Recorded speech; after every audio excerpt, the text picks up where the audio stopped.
Listo. Muy buenas tardes a todo nuestro público que nos ve y escucha a través de nuestra página de Facebook en Estudio Humanitatis Radio. También a quienes nos escuchan a través de senoradio.fm les damos la más cordial bienvenida a una nueva emisión de su programa Estudio Humanitatis Radio.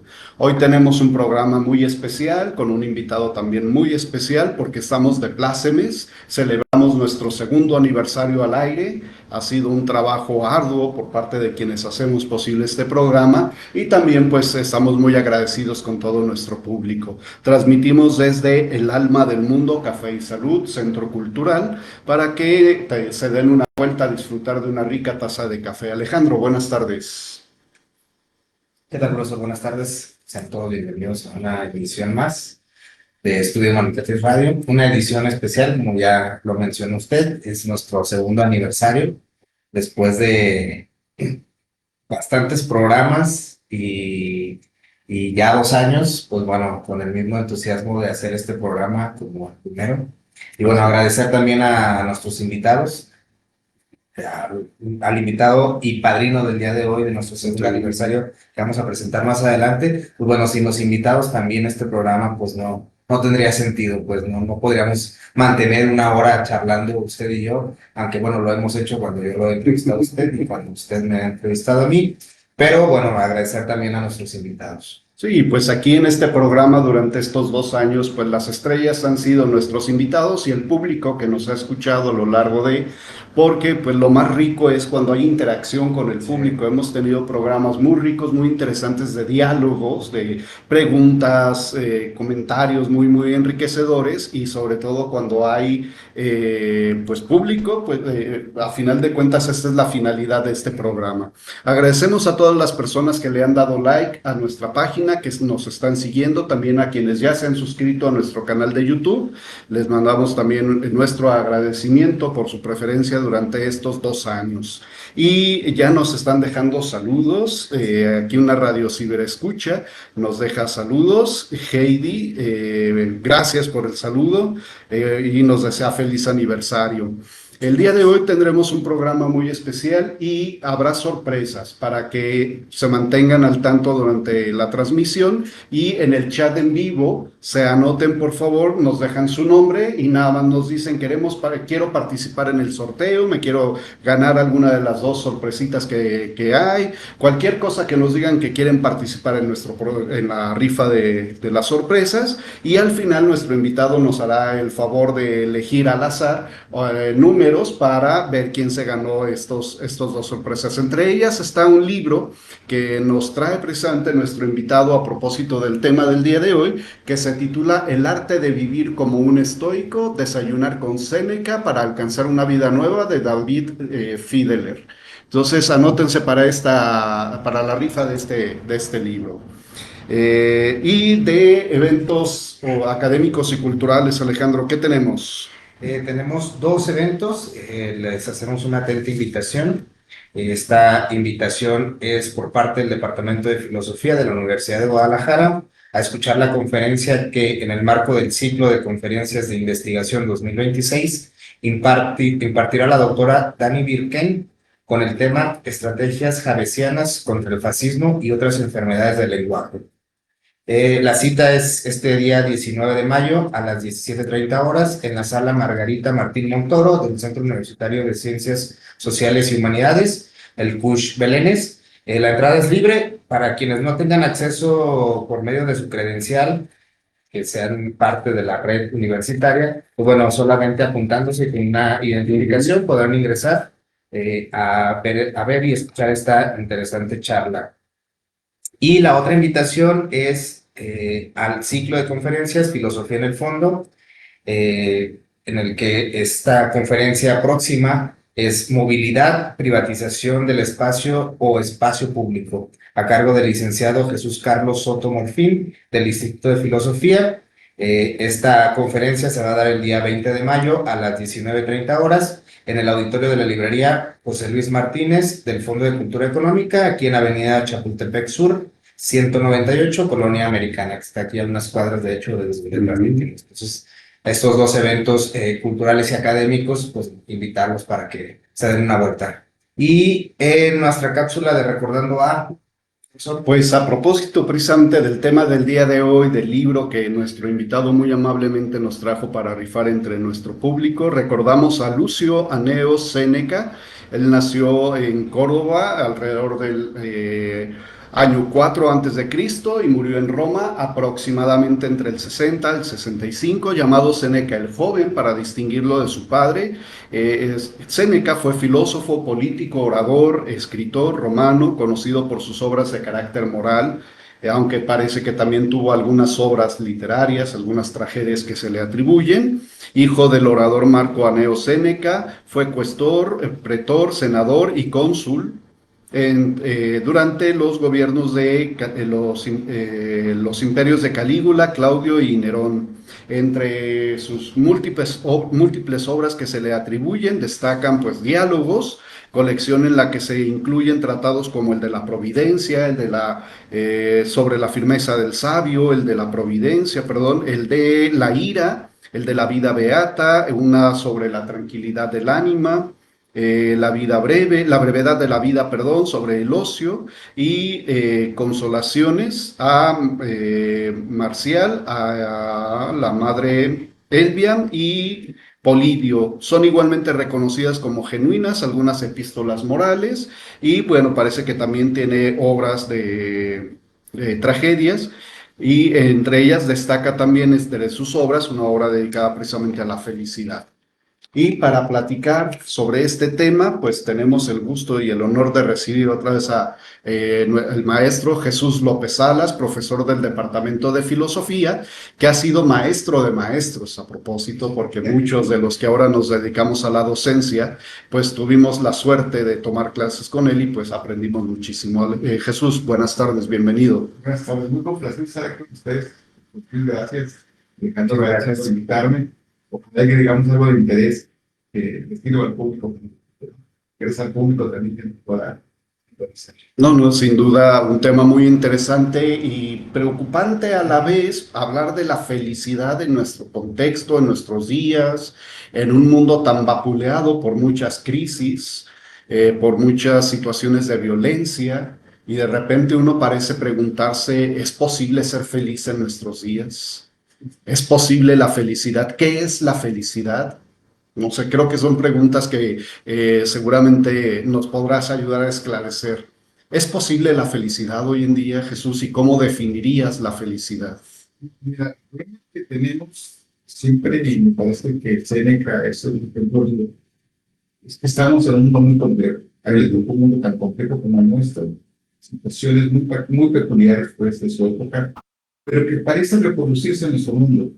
El estoicismo nace precisamente desaparece la polis, lo que fue la fe de Estado, y esa es la conformación de estos grandes imperios, donde parece reproducirse el esquema de vida de aquella época, el esquema de vida nuestra.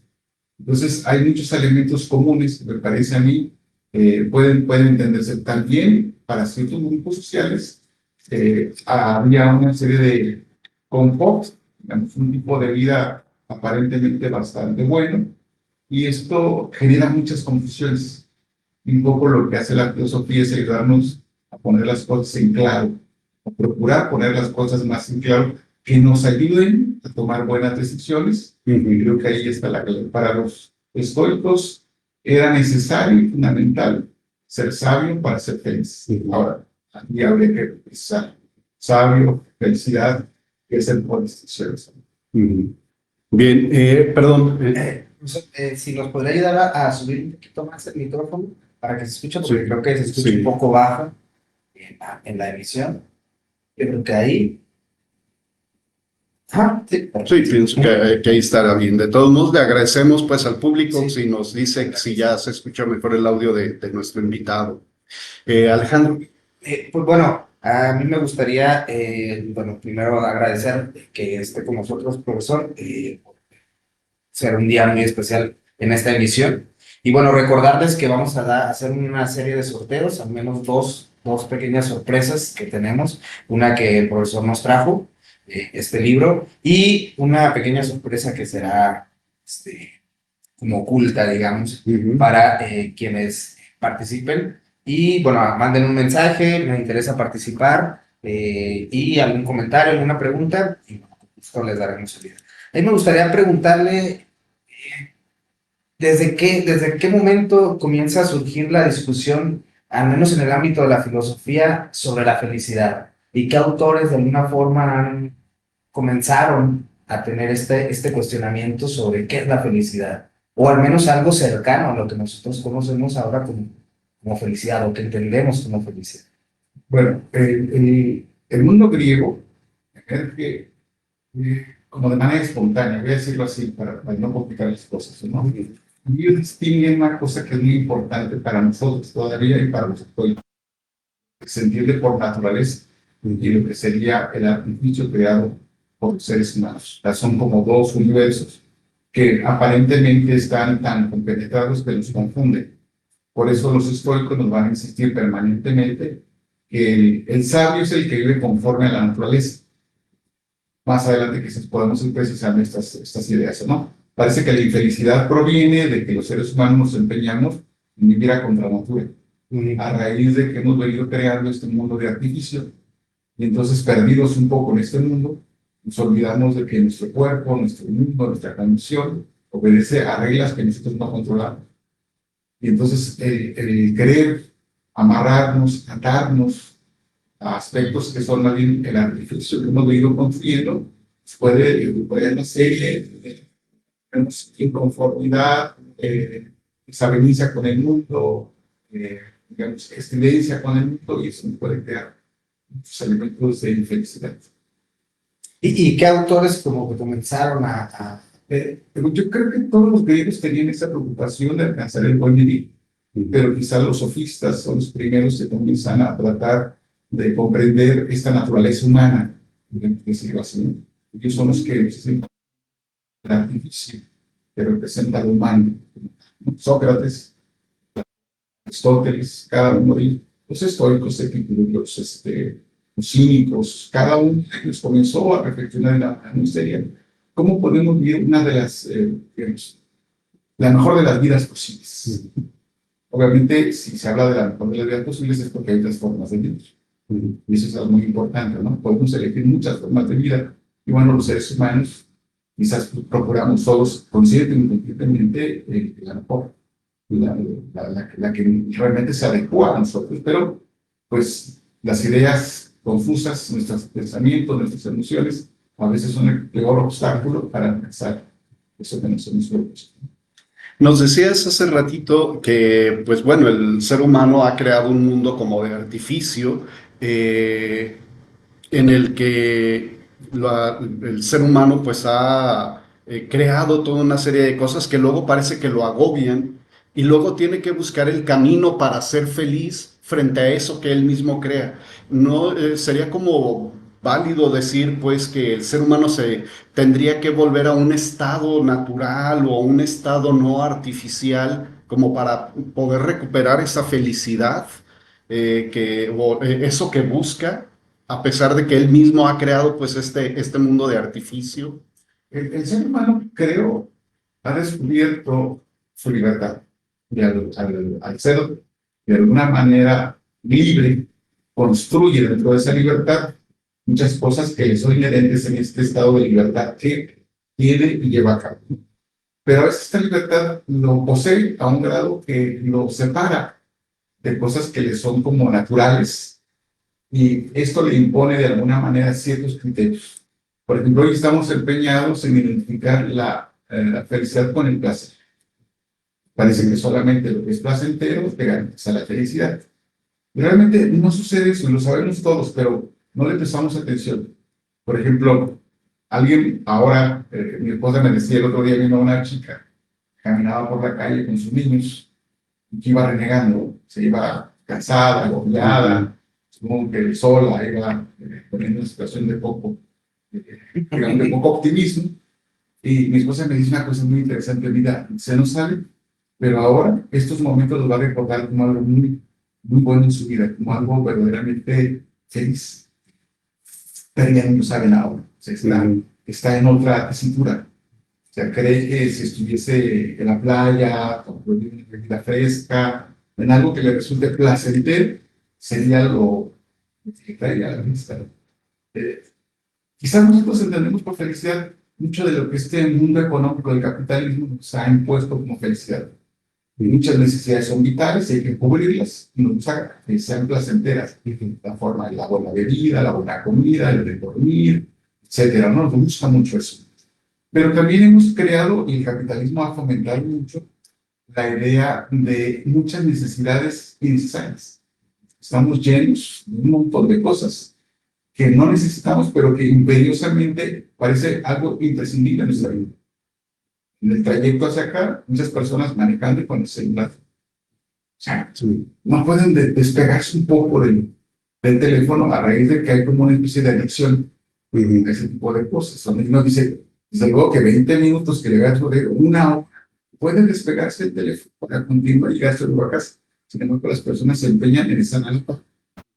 Tiene una actividad que es importante, que es conducir, y al mismo tiempo estar observando lo que les están mandando en la red social. O sea, eso es algo que me parece a mí parte de un pequeño ejemplo de lo que serían estas necesidades que no necesariamente van acorde con las necesidades básicas de los seres humanos.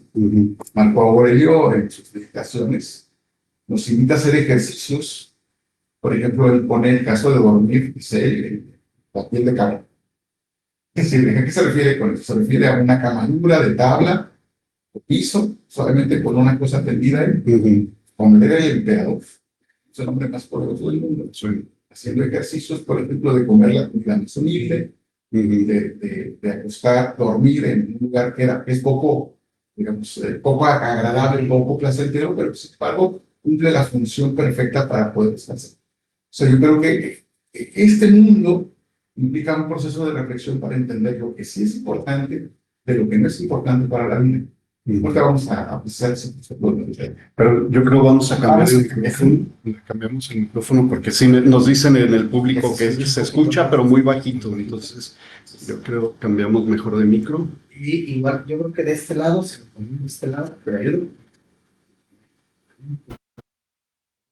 ahí, esperamos que bien, agradeceremos pues a nuestro público que nos diga si, bueno, ya con este cambio de micro, maestro se escucha bien. Antes de continuar, porque a mí me surgió un tanto la inquietud en función de lo que nos acabas de decir por esto del capitalismo que incentiva mucho la búsqueda del placer a partir del uso de la tecnología, las comodidades, etcétera. Pues para recordarle a todos a quienes nos están escuchando y viendo a través de Estudio Humanitatis Radio que pueden dejar saludos, preguntas, como ya hay alguna, por aquí enseguida le doy salida, y comentarios para nuestro invitado, y también pueden anotarse para el sorteo. Va a haber dos sorteos, un libro que nuestro invitado nos hace el favor de traer y una sorpresita que mostraremos ya casi al final. Y nos pregunta uno de nuestros radiociberescuchas, dice, ¿la escuela cínica fue antecesor del estoicismo y de Zenón de Sitio? Sí, incluso algunas de las tesis de los cínicos sobreviven en las propuestas estoicas. Hay una anécdota muy agradable donde se dice que Zenón de Sitio tuvo un accidente, era comerciante de lo que tenía las telas. Tuvo un accidente, perdió la carga que traía en barco y pues llegó a Atenas y lo que hizo fue ir a una librería. Tenía costumbre su padre de regalar el libro, hojeando un libro de Penoponte de la figura de Sócrates, y le pregunta al librero dónde puedo ver personas como este, o sea, estos filósofos. Iba pasando Sócrates y le dice, sigue ese hombre. Se volvió su alumno y ahí inició su proceso. Claro que Zenón no fue nada más alumno de él, sino fue alumno de muchos otros, y luego tuvo la osadía de alguna manera de iniciar, quizás de una manera muy original, con ideas de diferentes escuelas, esto que llamamos holistas. Bien. Una preguntita, y para darle ya también la voz a Alejandro, que también te quiere preguntar algunas cosas.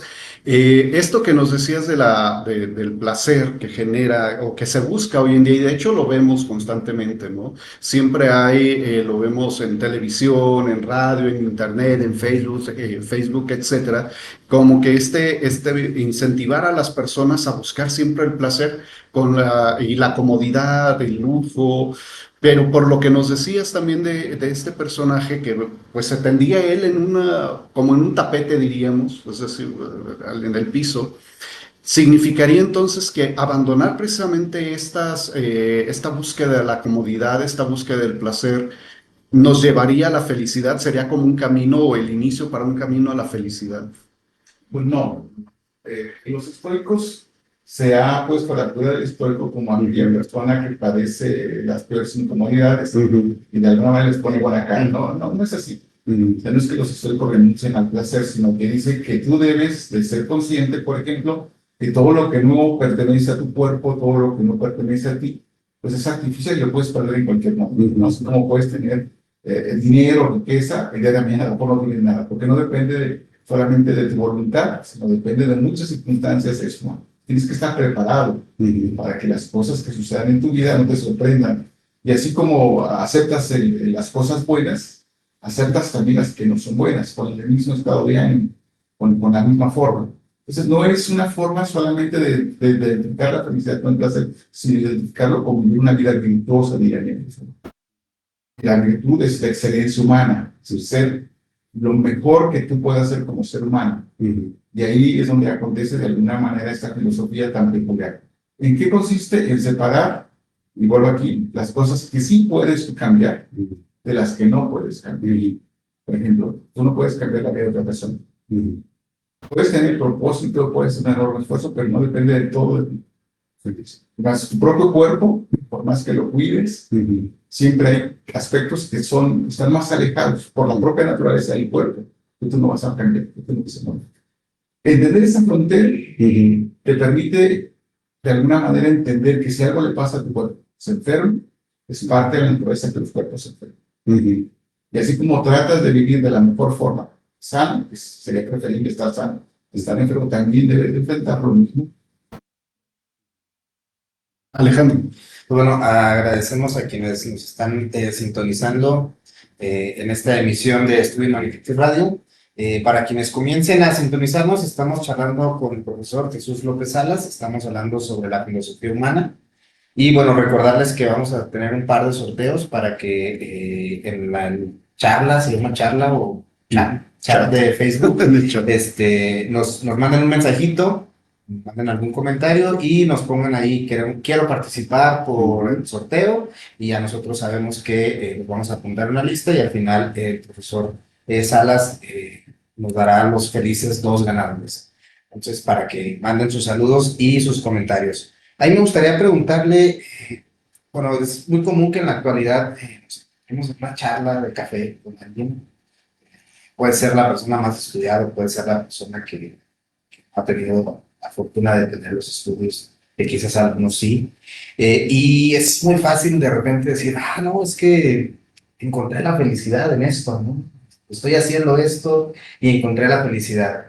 Y a nosotros, a todos, se nos pasa la charla como de paso, ¿no? Y que asumimos o creemos que la felicidad es algo como muy material, muy objetable, así como que es algo que tenemos y después lo perdemos en algún momento. ¿Por qué considerarían, por ejemplo, los estoicos que esto ha ido pasando? Que hemos entendido la filosofía de una forma la felicidad, perdón, como de una forma muy material, como un objeto muy apreciable, pero que en algún momento se va. Realmente pensamos la felicidad como un estado, ¿no? Creemos que lo podemos alcanzar y una vez alcanzado vamos a permanecer ahí. Pero eso no sucede. La felicidad no es algo que podamos conservar, atesorar. Es algo que vivimos todos los días y depende de muchas variables para que esto acontezca. Una de las más importantes para ellos es que se viva conforme a la virtud, vivir conforme a la virtud, vivir sano. Es decir, no hay una regla para alcanzar la felicidad. Alcanzas la felicidad cuando aceptas tu condición humana, tu condición limitada, y haces de cada decisión un proceso de reflexión. O sea, vives la experiencia que vas a hacer de todo tipo, experiencias buenas, malas, no es la vida humana, y entiendes que esa naturaleza es inevitable para ti. Y entonces recuperas esa vivencia a través de un proceso de reflexión y la conviertes en una experiencia valiosa. O sea, ahí es donde tu vida puede ir cambiando y puede tener mejores decisiones. No es que no vas a vivir cosas desagradables, sino vas a tener otro temperamento, otra forma de enfrentar. Y en eso radica, ¿no? Cuando una persona vive muchos años y vive la vida que le agradó vivir, puede ser que vivió una vida dichosa. Yo pienso que muchas personas viven vidas bastante buenas porque saben elegir y saben cómo llevar su vida día tras día. Ejemplo, Borges en algún momento, a los 80 y tantos años, dice: he cometido el peor de los pecados. No he sido feliz. O sea, ¿cómo sabe eso? Sabe, después de una vida larga, que tuvo todos los sinsabores, las pérdidas, las muertes, todo lo que vive un ser humano, y la forma en que él lo enfrentó quizás no fue la mejor. La forma en que vivió la muerte de sus seres queridos, la forma en que vivió los buenos momentos, el buen plato en la mesa, ¿sí? Pero también cómo vivió la parte desagradable, con qué carácter y con qué forma lo enfrentó, ¿no? La felicidad y infelicidad no es externa a nosotros. Es algo que nosotros creamos, provocamos, pero dentro de los límites de nuestra propia vida. Bien. Antes de continuar y hacerte por ahí una preguntita en función de lo que acabas de decir sobre, bueno, lo que habías dicho anteriormente sobre la virtud, que me pareció también en lo que preparábamos precisamente la charla, pues esta vinculación de vivir virtuosamente en lugar de estar afanándose por poseer cosas. Y un tantito esto del temperamento, de la forma en que con cierto temperamento enfrentas las situaciones que se presentan.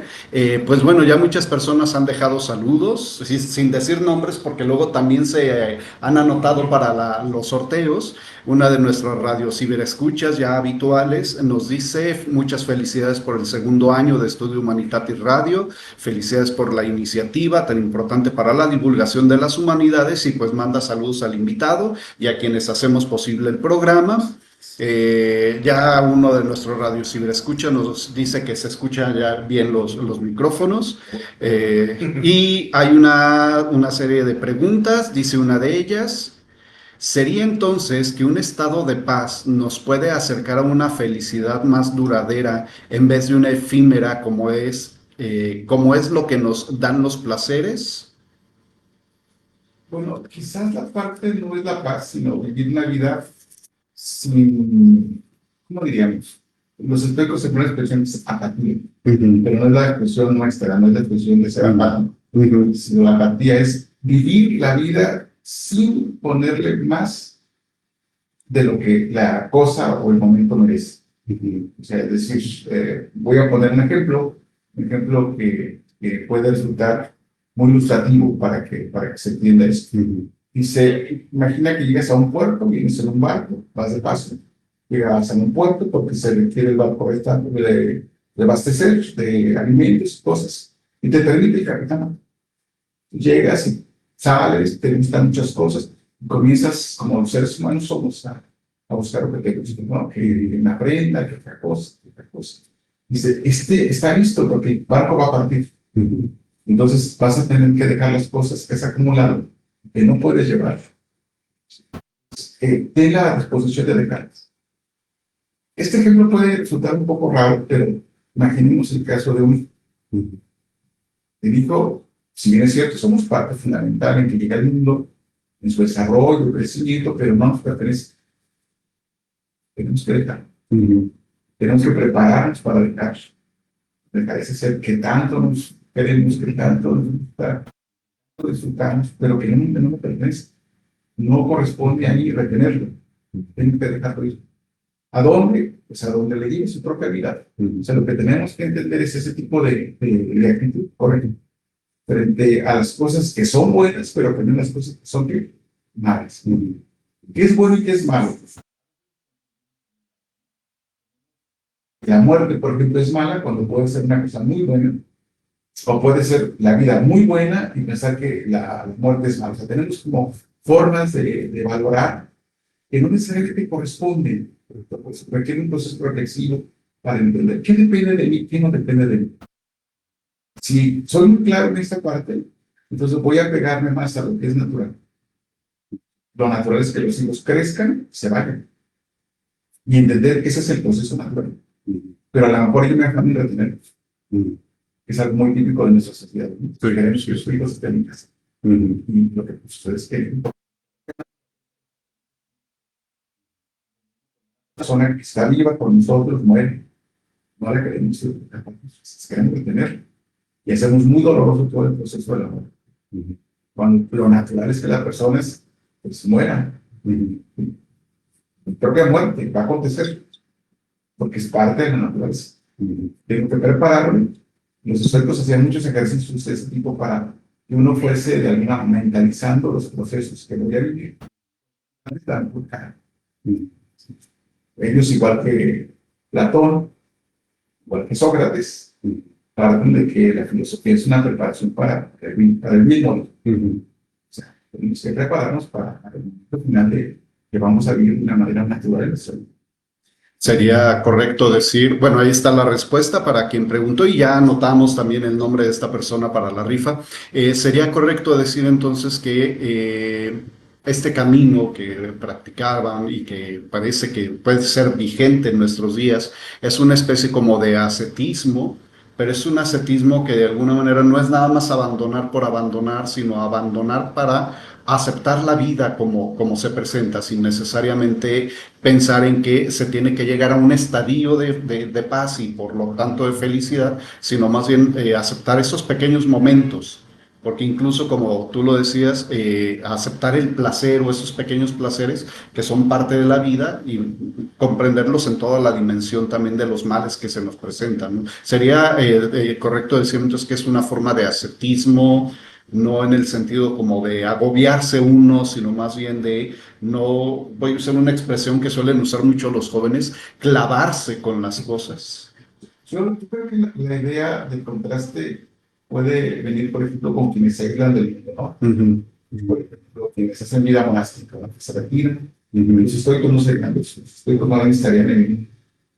Y, por ejemplo, ellos creen que la felicidad no está sujeta a un lugar, que es un poco lo que a veces creemos, ¿no? Yo creo que voy a estar feliz en Puerto Vallarta, en Guadalajara, o en un pueblo en Guadalajara, o en un barrio de Guadalajara. Pero eso no sucede, porque la felicidad no depende de eso. La felicidad es algo de mi carácter, de mi forma de ver el mundo, de mi forma de pensar. Entonces, a donde vaya, si va conmigo acompañada de esta capacidad reflexiva, entonces voy a hacer las cosas. Y la felicidad no es un estado, no es algo que pueda sumar, que pueda desahogar, es algo que se consume conforme la llevas a cabo. ¿Sí? Por ejemplo, voy a poner, me invitan a una charla de café, no nada más voy a la charla de café porque quiero tomar café, porque me interesan las conversaciones, sino voy porque me interesan las personas con las que para mí se vuelve un fin en sí. O sea, es algo mucho más. Los estoicos van a cultivar mucho la idea de la amistad. O sea, los seres humanos somos naturalmente sociales. Y lo que hacemos es tratar de llevar una vida social amplia. O sea, no hay un acto de irresponsabilidad de cerrarme en mí, ir dentro de mí sin saber lo que está aconteciendo en el mundo que me rodea. Soy en parte responsable de lo que sucede, aunque no dependa del todo lo que yo haga. Si yo le digo a una persona, de forma en que la otra no la control. Pero si le puedo hacer una palabra que me haga sentir bien, lo voy a hacer. Porque es mi obligación estar así.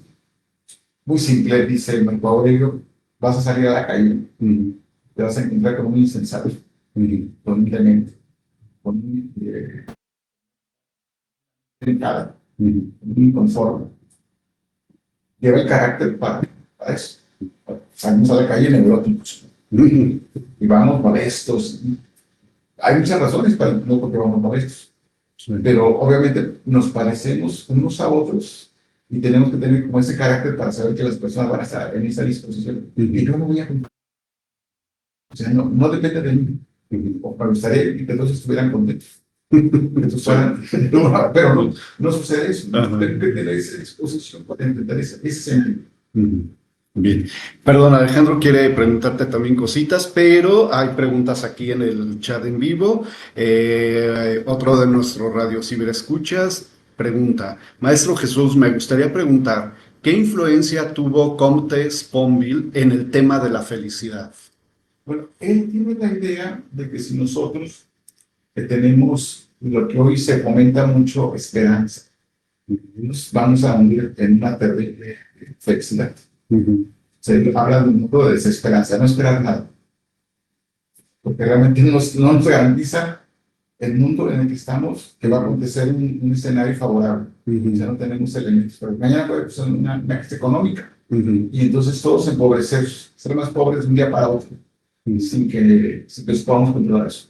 Los pocos ahorros que tenemos se reduzcan de una manera sensible, ¿no? Y si queremos comprar una computadora, el dinero que tenemos para ir en muchas casas. Eso depende de otras cosas. Él lo que fomenta es que tenemos que prepararnos precisamente para vivir una vida de una ataraxia, digamos, de una cierta tranquilidad, sin que nos perturbe lo que no podemos cumplir. Muy parecido. Esto también es más de tendencia epicurea. Pero yo creo que sería muy interesante leerlo, ¿no? Él habla de la desesperanza, como una idea que puede ayudarnos para vivir en este mundo tan complejo, tan caótico, desde la vida personal, tan lleno de posibilidades, pero también de cosas negativas, ¿no? Bien, hay un comentario que lleva también una pregunta, lo leo. Dice, ¿valdría la pena renunciar a la felicidad como finalidad absoluta de la vida? Se me ocurre que existen otro tipo de emociones que igual son muy productivas y que por la misma condición humana podemos apreciar. Es decir, o sea, no toda emoción que vale la pena experimentar es algo placentero. Incluso a través del dolor o la experiencia de la sublimación de determinadas pasiones pueden darle sentido y aprendizaje a nuestra existencia. Y pregunta si quedó claro su comentario de nuestra radio ciberescucha. Yo creo que está entendiendo felicidad como una, digamos, como lo entendemos más ahora, ¿no? Como si fuese una emoción entre muchas emociones. Los para los estoicos era mucho más algo que abarcaba, era como el arte del buen vivir, la buena vida, una vida aventurosa. Una vida aventurosa está dentro de todo este conjunto de emociones que se cruzan y que de alguna manera parte de la finalidad es alcanzar un equilibrio, una cierta armonía en eso, ¿no? Ya Platón, en el Parménides, nos habla, por ejemplo, de la fealdad del alma. Y dice es cuando el alma está completamente en desarmonía. Nuestros conocimientos no coinciden con nuestras emociones. Y nuestras emociones y procesos con nuestras decisiones. Las áreas en que puede poner en armonía todo eso, ese conjunto, esa armonización de todas esas emociones, guiadas por una buena reflexión y el valor de llevarlo a cabo, sería una buena, independientemente de que el resultado no nos favorezca en términos de ser placentero. A veces, por ejemplo, uno hace esfuerzos que son bastante dolorosos, pero que al final no terminamos satisfechos de haberlos realizado. Y es ahí donde acontece quizás este comentario que me parece acertado, pero digamos, ahí yo lo único que le cambié sería que la felicidad no es propiamente una emoción entre otras, sino que abarcaría para ellos la totalidad de la. Entonces el chiste no está tanto en el estadio, en la emoción, sino en la toma de la decisión más adecuada. Los dividieron la filosofía en tres partes. Era el conocimiento de la naturaleza, lo cual es muy complejo. Podría decir que es fácil, pero implica, por ejemplo, si quiero cuidar mi cuerpo, entender algo de medicina. ¿Sí? Y realmente luego llevar a cabo todo lo que la medicina ahora me dice, pensando que el conocimiento humano es finito. Entender, por ejemplo, cómo funciona el clima, todo lo que implica la naturaleza, saber cómo funciona el cuerpo, entender el mundo social, que en realidad también es el mundo que no controlo. La otra sería el razonamiento. ¿Cómo razonar? Y ellos crearon toda una dimensión de la filosofía sobre lo ¿qué les interesaba a ellos ahí? Corregir las fallas cuando los equívocos. Cuando cometemos errores, suponemos cosas que me llevan a cometer un error. Entonces, implica de alguna manera mejorar la capacidad reflexiva. Y la otra, luego, la vida moral. Aquí viene la parte importante. Solamente soy libre cuando llevo a cabo mi voluntad. Mi voluntad es solamente las cosas que controlo, pero para que eso suceda es con un conocimiento pleno de lo que es la naturaleza. Me incluyo dentro de la naturaleza. Cuando razono correctamente y puedo tener el valor de ejecutarlo en mi vida. O sea, la filosofía para ellos no es algo teórico como la entendemos ahora en el mundo de la universidad. Para ellos la filosofía tiene dos caras. Es el discurso filosófico, que es lo que nosotros practicamos ahora, y la otra parte que hemos olvidado, que es llevar esos principios filosóficos a la vida cotidiana. Ya, como si fuera un trabajo normal, entramos a las 8 de la mañana, salimos a las 6 de la tarde. En ese espacio practicamos la filosofía, fuera de eso, no. Pero ellos no, la filosofía es una forma de vida, un modo de vida. Bien, pues agradece la Radio Ciberescucha la respuesta. Hay más preguntas, más comentarios, cosa que nos da mucho gusto, que a final de cuentas, pues para eso es este programa. Pregunta otra Radio Ciberescucha, ¿hay alguna relación entre el estoicismo y la pirámide de Maslow? Supongo por esto de la satisfacción de necesidades. Mira, el estoicismo ha permeado una enorme cantidad de teorías. Por ejemplo, hay terapias en psicología que echan mano del estoicismo como una forma de ayudarse a encontrar alternativas para que las personas de alguna manera sufran menos. De alguna manera les ayuda a tener menos dolor subjetivo.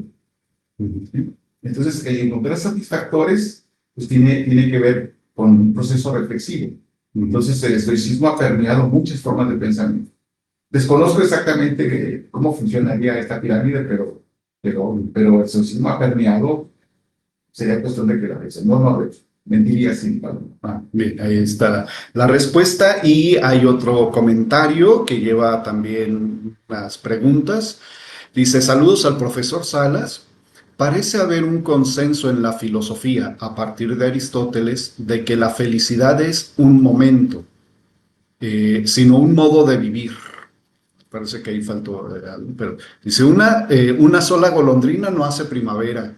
Sin embargo, debido a la condición finita de la vida humana, otros filósofos como los estoicos y los epicúreos insisten en que una vez lograda la vida completa, el tiempo se vuelve un factor irrelevante y viene una serie de preguntas. ¿Qué piensas sobre esto?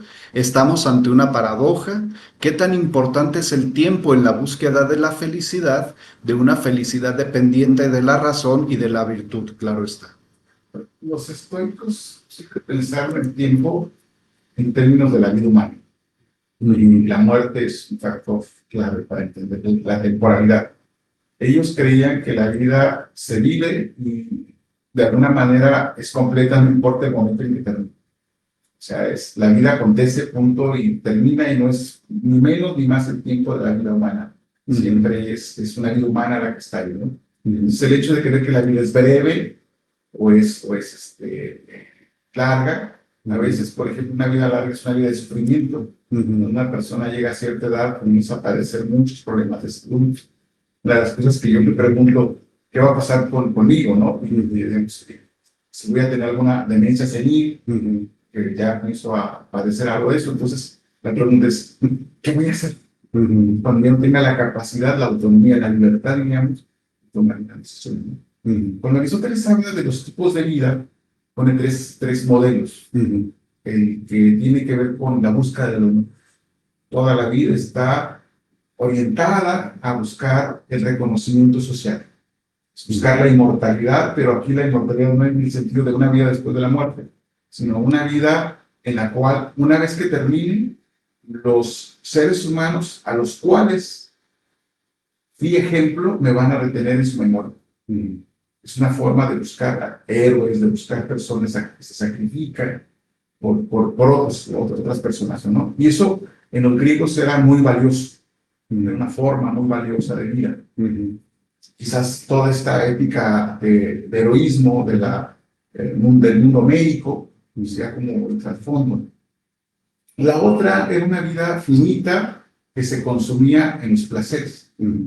una vida orientada al buen vivir de manera completa, al buen comer, al buen beber, o sea, y son dos formas de vida, esas contrapuestas, son saber que la vida termina, entonces nos llevaría a vivirla al extremo del placer. Hay personas que siguen optando por esa forma de vida. La nueva forma de vida que propone Aristóteles tiene que ver con esta vida de, ¿cómo podríamos llamarla? De una vida teorética, una vida dedicada a la filosofía. Habla, por ejemplo, de la riqueza, de la acumulación de riqueza, pero cree que eso no es una forma de vida en plenitud, sino que esa solamente puede servir como un medio para las otras formas de vida. El filósofo requiere tener los recursos para poder dedicarse de tiempo completo a la filosofía. Los estoicos no estarían del todo de acuerdo con eso. Entonces, si yo me propongo la vida como un fin, elijo un tipo de vida. Hoy, por ejemplo, parece que la vida que domina a la sociedad es esta del medio, ¿no? La vida orientada hacia el placer. A pesar de que las personas se digan que son religiosas o que tienen de alguna manera un apego a la filosofía, siguen buscando una forma de vida placentera en ese sentido. Son formas de entender y por lo tanto, si logras la meta, las personas valoran que han vivido bien. Los estoicos no necesariamente tienes que alcanzarla. Es decir, puedes buscar la sabiduría y no sentirte sabio. Pero estás en ese proceso permanente de practicar de la mejor forma posible tus razonamientos y toma de decisiones y esa distinción entre lo que sí pertenece a ti y lo que no pertenece a ti. Entonces el tiempo en lo que cual realizas eso no depende de ti. El tiempo es ajeno. Pues ahí está la respuesta. Bueno, hace una corrección, seguramente por teclear y sobre todo pues por la premura del tiempo. Nos dice ahí nuestro radio ciberescucha, lo que quiso escribir no es un momento, sino un modo de vivir. Es comprensible pues que a veces se van esos errorcitos. Ahí está ya la corrección. Y otro de nuestros radios ciberescuchas pues manda saludos al profesor Jesús y a todos quienes hacemos Estudio Humanitatis Radio. Nos manda un fuerte abrazo. Ahí está el saludo. Alejandro, por favor. Pues bueno, agradecer a todos quienes han estado sintonizando esta emisión. Salas, a mí me gustaría preguntar algo así para ir perfilando el cierre. ¿Se puede alcanzar el momento de la felicidad actualmente? Digo, considerando este cúmulo de incertidumbres, de guerras, de violencia, esta ansiedad por las redes sociales, por la comunicación inmediata, el consumo de entretenimientos que temores, también habría que agregar ahora temores. Uno sale de su casa y uno no sabe si va a regresar porque no sabemos si nos van a desaparecer o no. No como una receta, pero nos comentaba que hay una serie de ejercicios que implementaban los estoicos para ayudar, digamos, a encontrar este modo de vida de ser feliz. Los psicólogos de Ecuador en residencia, de los primeros que fundaron esta idea, que es un adverso, hay una serie de herramientas o de elementos que podemos usar para prepararnos ante ese tipo de situaciones, ¿no? Vivimos en meses pasados un momento muy similar, lo que podría llamarse un estado de sitio, un estado de excepción, donde los derechos, a pesar de que el Estado no los suspendió, pero no los garantizaron. Entonces estuvimos encerrados en casa. Entonces, de ese tipo acontecen en la vida humana más de lo que creemos. Quizás nosotros vemos nuestro siglo como algo terriblemente caótico, catastrófico, pero ningún siglo de la historia humana es agradable. O sea, no hay uno solo en el pasado y uno lo veía exento de problemas, ¿no? Ahora tiene sus singularidades. ¿Cuáles son las singularidades? Que quizás el capitalismo nos ha llevado a una situación donde nuestra voluntad ya no depende de nosotros. Y ahí es donde radicaría el detalle. ¿Qué tanto yo como sujeto puedo garantizar que sí estoy actuando en plena libertad? Que realmente no estoy obedeciendo a una inercia del mercado, que también estoy obedeciendo a lo que realmente yo puedo controlar y puedo saber. Una situación como la que nos tocó vivir, cada una de las personas tomó una buena decisión, que fue, digamos, quedarse en casa. Si hubieran tomado la decisión de salir, posiblemente hubiéramos tenido más víctimas. Se quedaron en casa. A pesar de eso, hubo muchas pérdidas humanas, hubo temor, miedo. Nunca hemos tenido tanto miedo. Porque a pesar de que somos muy pobres, y eso hay que, perdón por decir, no, alguien me va a decir, no, es que usted es el pobre, yo no. A ver, echen esa conversa.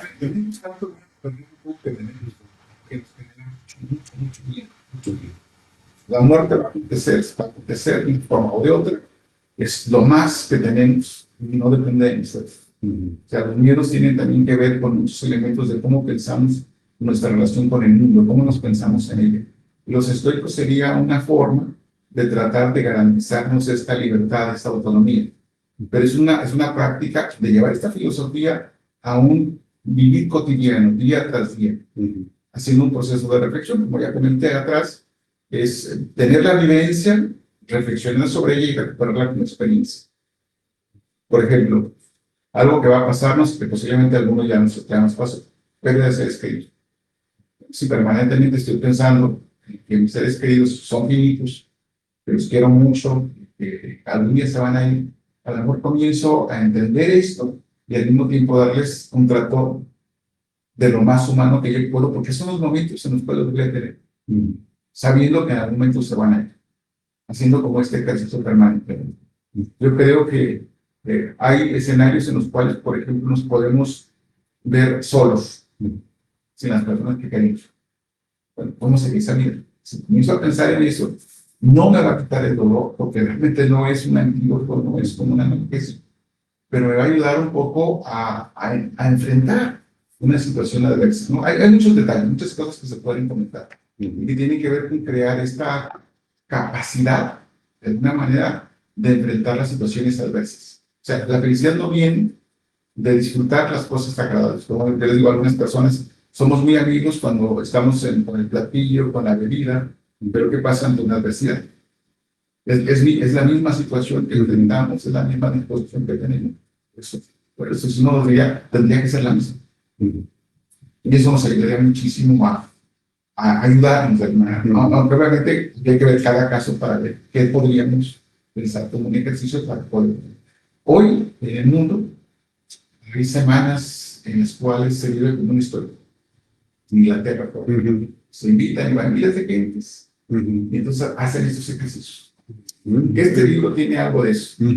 Está ahí.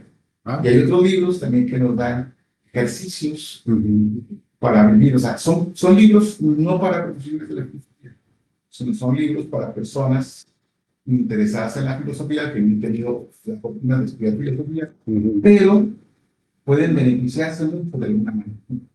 Creo que manejar la filosofía estoica implica muchas lecturas, es rigor académico, etc.